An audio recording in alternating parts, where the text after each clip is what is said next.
عقیدہ حضرت محمد صلی اللہ علیہ وسلم تمام پیغمبروں کے سردار اور سب سے افضل ہیں، یہ بھی عقیدہ ہے ہمارا، جو پہلے بھی اس کے بارے میں بات ہوئی، خاتم النبیین کے اندر بھی اس کے بارے میں کچھ عرض کیا، مزید بھی اس کے بارے میں فرما رہے ہیں۔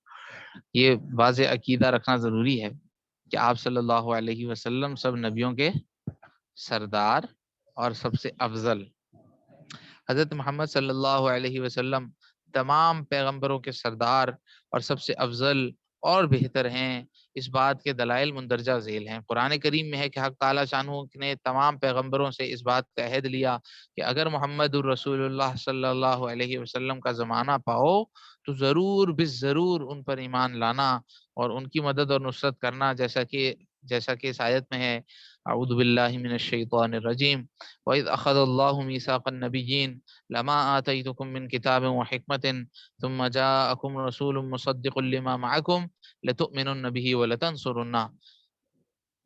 اس آیت میں اس کے بارے میں حضرت علی رضی اللہ تعالیٰ عنہ، حضرت عبداللہ بن عباس رضی اللہ عنہ نے ذکر کیا ہے۔ آیت کا ترجمہ ہے کہ جب لیا اللہ نے عہد نبیوں سے کہ جو کچھ میں نے تم کو دی کتاب اور حکمت، پھر آئے تمہارے پاس رسول کے سچا بتائے تمہارے پاس والی کتاب کو، تو اس رسول پر ضرور ایمان لاؤ گی، اور اس کی ضرور اللہ پاک نے عہد لیا تمام نبیوں سے کہ ہم نے جو تمہیں کتاب اور حکمت دی ہے، اس کے بعد یعنی تمہیں رسول بنایا، تمہیں علم دی، تمہیں شریعت دی، لیکن اس کے بعد تمہارے ہوتے ہوئے اگر وہ رسول آ جائے، ثم جاءکم رسول مصدق لما معکم، جو تمہارے پاس جو کتاب اور حکمت ہے اس کی بھی تصدیق کرتا ہوگا، اور وہ کون رسول؟ یعنی خاتم النبیین حضور پاک صلی اللہ علیہ وسلم، اگر وہ آ جائیں تو لتؤمنن بہ ولتنصرنہ، تم اس پر ایمان بھی لاؤ اور اس کی مدد بھی کرو گے، اس پر ایمان بھی لاؤ گے اور اس کی مدد بھی کرو گے۔ جی ہاں، ایک حدیث میں ہے کہ آپ صلی اللہ علیہ وسلم نے فرمایا انا سید ولد آدم، میں اولاد آدم کا سردار ہوں، اور ایک حدیث میں ہے کہ آپ نے فرمایا آدم ومن تحتہ دون تحت لوائی ومن دونہ تحت لوائی، قیامت کے دن آدم علیہ السلام اور ان کے سوا سب میرے جھنڈے کے نیچے ہوں گے۔ ترمذی کی ایک حدیث میں ہے کہ آپ نے فرمایا اذا کان یوم القیامت کنت امام النبیین، قیامت کے دن میں تمام انبیاء کا امام اور پیشوا ہوں گا۔ ایک حدیث میں ہے کہ آپ صلی اللہ علیہ وسلم سب سے پہلے قبر سے اٹھیں گے اور سب سے پہلے بہشت میں داخل ہوں گے۔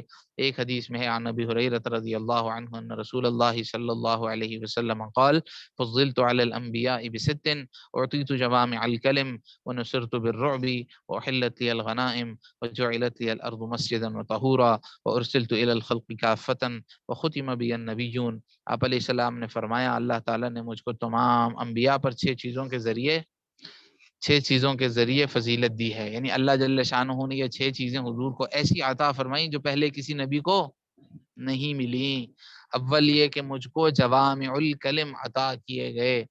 جوامع الکلم مطلب یعنی ایسے جامع کلمات جن کے الفاظ تو بہت مختصر ہوں مگر بے شمار علوم اور معارف کے جامع ہوں، جیسے انما الاعمال بالنیات، اس کے اندر اتنے احکام آ جاتے ہیں، فلانے اس کی وجہ سے اس بات کی بھی دلیل ہے کہ فلانا عمل میں یہ ہے نا نیت ضروری ہے، فلانا عمل نیت کے بغیر نہیں ہوگا، فلانا نہیں ہوگا، اتنے یہ جامع بات ہے، اصول بتا دیا انما الاعمال، بس اعمال کا دار و مدار نیتوں پر ہے، جذبات اندر کے جیسے ہیں اعمال کا مدار اس پر ہے۔ دوسرے یہ کہ 1 مہینے کی مسافت تک رہنے والے کافروں کے دل میں بلا سبب ظاہری میرا رعب ڈال کر میری مدد کی گئی۔ نصرت بالرعب، آپ صلی اللہ علیہ وسلم نے فرمایا کہ مجھے رعب اللہ پاک نے ایسا عطا فرمایا کہ رعب دے کر مجھے مدد کی گئی، رعب دیا اللہ پاک نے مجھے، رعب دیا۔ کہتے ہیں کہ مہینہ دور کی مسافت سے بھی آپ علیہ الصلوۃ والسلام کا رعب اور دبدبہ ہیبت کفار کے دل میں۔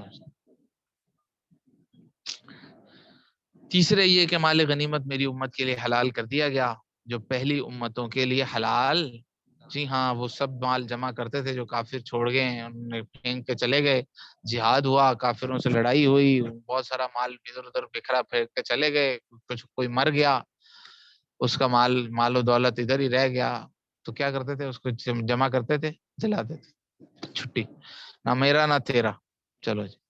اللہ جل شانہ نے اس امت کے لیے اس کو حلال بھی کہا، طیب کہا کہ یہ پاکیزہ مال ہے، استعمال کرو اس کو، جیسے تقسیم ہو جائے، جس کو ملے تو اس کو لے لے۔ چوتھے یہ کہ میرے لیے پوری زمین کو سجدہ کہا اور تیمم کا ذریعہ بنا دیا گیا ہے، پوری زمین کو سجدہ کہا، ناپاک جگہ پہ تو نماز نہیں پڑھ سکتے، مطلب یہ ہے کہ پوری زمین میں جہاں کہیں بھی مصلی بچھاؤ، پاک چادر بچھاؤ اور نماز پڑھ لو اس کے اوپر۔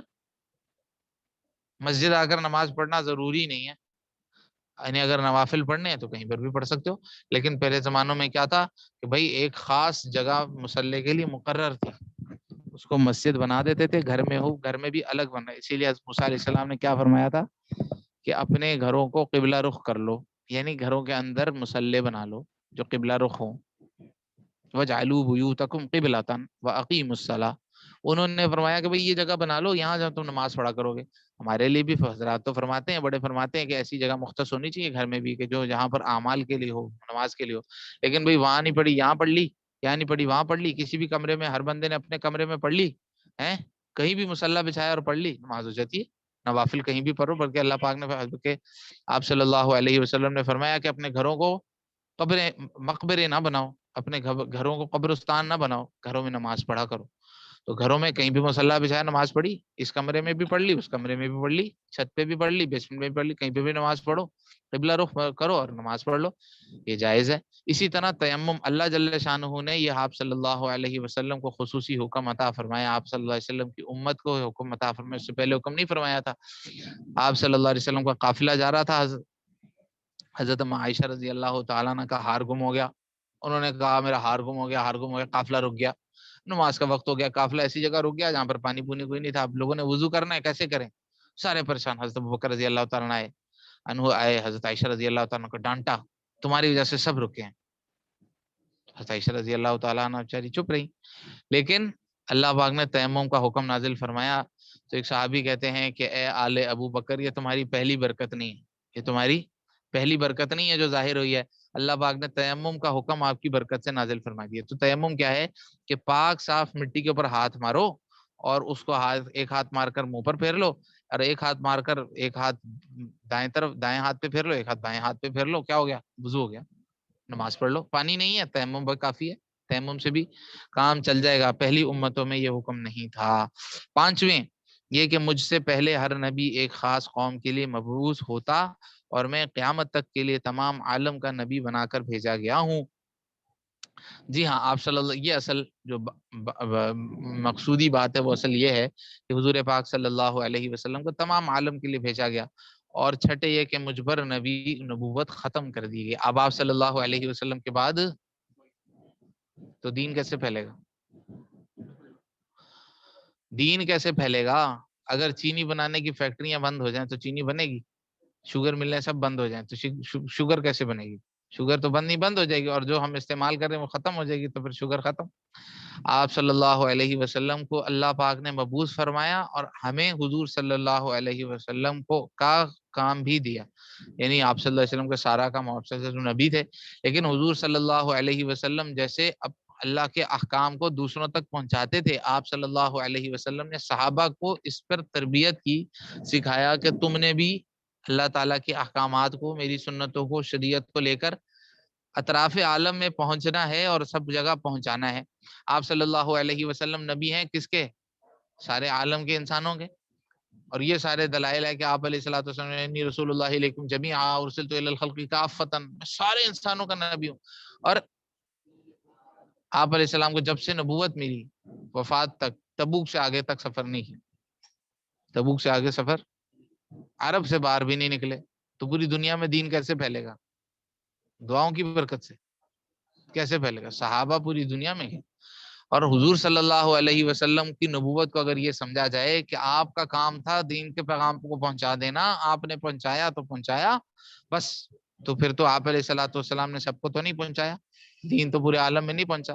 آپ اللہ چاہتے تو حضور صلی اللہ علیہ وسلم کو بہت لمبی عمر دیتے. کتنا نبوت کا عرصہ کتنا تھا؟ 23 سال. اور حضرت نوح علیہ السلام 950 سال تبلیغ کی, طوفان نوح سے پہلے اور اس کے بعد بھی کرتے رہے.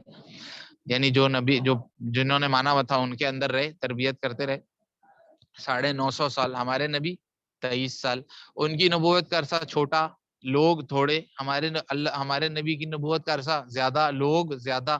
لیکن اللہ جل جلالہ نے آپ صلی اللہ علیہ وسلم کو جو کام دیا وہ دوہری ذمہ داری یہ دی کہ دین پھیلانا ہے اور لوگوں کے اندر دین کو پھیلانے کی محنت کرنی کہ یہ لوگ بھی آگے دین پھیلائیں. ایک ہوتا ہے شمع سے شمع جلانا, ایک ہوتی ہے موم بتی جو کمرے کو روشن کر دے, اس سے کمرہ روشن ہو جاتا ہے. اور ایک ہے کہ اس موم بتی کو, اس کی لائف ہے 1 گھنٹہ, گھنٹہ جلے گی ختم ہو جائے گی. آپ نے اس کو 1 گھنٹہ ایک کمرے میں رکھا, ایک کمرہ اس سے روشن ہو گیا, 1 گھنٹے بعد وہ کمرہ بھی اندھیرے میں اور پھر اندھیرا ہی اندھیرا. اور ایک یہ ہے کہ آپ نے اس موم بتی سے آگے موم بتیاں چلا دی. آپ نے پورا اس کا گھنٹہ اس طرح استعمال کیا کہ پورے گھنٹے میں اس سے آگے موم بتیاں چلاتے رہے. 1000 موم بتیاں آپ نے اس سے چلا لی. اب 1000 کمرے روشن کر دیا, 1000 کمرے روشن کر دیا. اسی طرح آپ صلی اللہ علیہ وسلم نے روشنی نہیں پھیلائی. آپ علیہ الصلوۃ والسلام نے نہ صرف روشنی پھیلائی, وداعیا الی اللہ باذنہ وسراجا منیرا, صرف اللہ کے احکام کے اوپر نہیں ڈالا, احکام کی محنت پر بھی ڈالا. اللہ رب العزت نے حضور اقدس صلی اللہ علیہ وسلم کو جو خاص خصوصی ایک اور امتیاز عطا فرمایا کہ آپ علیہ السلام آخری نبی ہیں, اور آپ کو جو امت دی گئی اس کو بھی فرمایا اخرجت للناس تأمرون بالمعروف وتنہون عن المنکر. یہ امت بھی لوگوں کو نفع پہنچائے, امت امر بالمعروف کرے, امت نہیں عن المنکر کرے. نبیوں والے کام امت کرے. حضرت ہارون علیہ السلام کو نبوت ملی تو حضرت موسیٰ علیہ السلام کے ساتھ چل سکے اور ان کا کام کر سکے, لیکن حضور اقدس صلی اللہ علیہ وسلم کو اللہ جل جلالہ نے جو ہے نا وہ جو امت عطا فرمائی اس کو یہ کام عطا فرمایا بغیر نبوت دیے. اب یہ جتنے بھی لوگ ہیں ان تک دین کو پہچاننا میری ذمہ داری. یہ جو ہم یہاں پر درس وغیرہ کرتے ہیں یہ بھی اس کی ایک کڑی ہے, لیکن بے طلبوں کے اندر طلب پیدا کرنا اس کی بھی کوشش ہو. کیسے سارے لوگ نمازی بن جائیں, کیسے سارے لوگ دین کے احکام پر چلنے والے, اس کی فکر کریں گے نا انشاءاللہ. تو حضور صلی اللہ علیہ وسلم کی ختم نبوت سے جو احکام نکلتے ہیں اس کے اندر یہ دعوت کا بھی کام ہے کہ ایک ایک کے پاس جانا, ایک ایک کو بلانا, ایک ایک کو اللہ رسول کی بات کرنا اور ایک ایک کو دین کی طرف لے کر آنا. چلیے, عقیدہ. آپ صلی اللہ علیہ وسلم کو تمام مخلوقات سے زیادہ وہ علوم عطا ہوئے جن کو ذات و صفات الہیہ اور عملی احکام اور نظری حکمتوں اور حقائق حقہ اور اسرار خفیہ وغیرہ سے تعلق ہے کہ مخلوق میں کوئی بھی آپ کے برابر نہیں ہو سکتا, نہ مقرب فرشتہ اور نہ ہی کوئی نبی اور رسول. آپ کو اولین اور آخرین کہ وہ علوم عطا ہوئے جو آپ کے منصب کے اعلیٰ مناسب, آپ کے منصب اعلیٰ کے مناسب ہیں, لیکن اس سے یہ لازم نہیں آتا کہ آپ کو زمانے کی ہر آن میں واقع ہونے والے ہر واقعے کی اطلاع ہو اور کوئی ذرہ بھی آپ کے مشاہدے سے باہر نہ ہو. آپ صلی اللہ علیہ وسلم کو ذات الہی, اللہ تعالیٰ کی ذات و صفات کے بارے میں وہ کچھ پتہ اللہ پاک نے بتایا جو اور کسی کو اتنا کچھ نہیں بتایا, لیکن وہی پتہ ہے جو بتایا, لیکن وہی آپ صلی اللہ علیہ وسلم کو پتہ ہے جو اللہ نے بتایا ہے, جو نہیں بتایا وہ نہیں پتا. ٹھیک ہے, اسی لیے آپ صلی اللہ علیہ وسلم کے بارے میں یہ نہیں سمجھ سکتے کہ آپ علیہ الصلوۃ والسلام کو ہر چیز کا علم ہے. عالم الغیب سمجھنا غلط. السلام علیکم.